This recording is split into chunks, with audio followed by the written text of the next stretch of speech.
হরে কৃষ্ণ। শুভ সকাল বন্ধুরা। আমি এখন গোপালকে স্নান করাবো, তার জন্য গোপালের ড্রেস চেঞ্জ করছি। এখন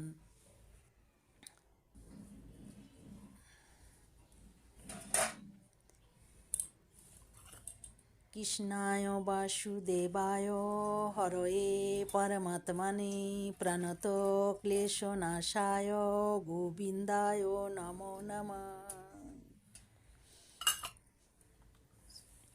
স্নান হয়ে গেল। এবার আমি তোয়ালা দিয়ে গোপালকে মুছিয়ে দেবো শরীরের জল। তারপর আমি সোয়েটার পরিয়ে দিয়েছি বন্ধুরা, এটা আমার হাতে বানানো সোয়েটার। আমি গোপালকে সোয়েটার চেঞ্জ করে এখন অন্য সোয়েটার পরিয়েছি।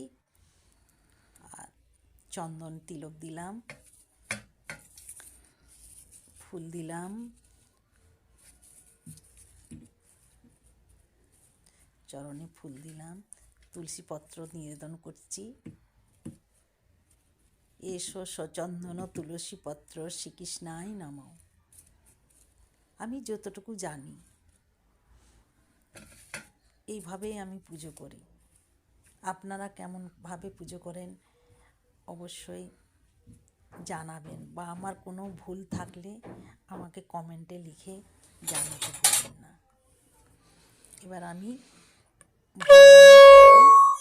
ভোগ নিবেদন করলাম। ভিডিও বড় হয়ে যাবে, আমি দেখালাম, নিবেদন করলাম। ভগবানকে ভোগ নিবেদন করে মহাপ্রসাদ নিলাম, কেন কি কাল একাদশী ব্রত ছিল। আজকে ভগবানকে ভোগ লাগিয়ে তারপরে আমি সেই মহাপ্রসাদ গ্রহণ করব। তারপর আমার পারণ শুরু হবে। হরে কৃষ্ণ। সকলে ভালো থাকবেন, সুস্থ থাকবেন, ভগবানের কাছে এই প্রার্থনা করি।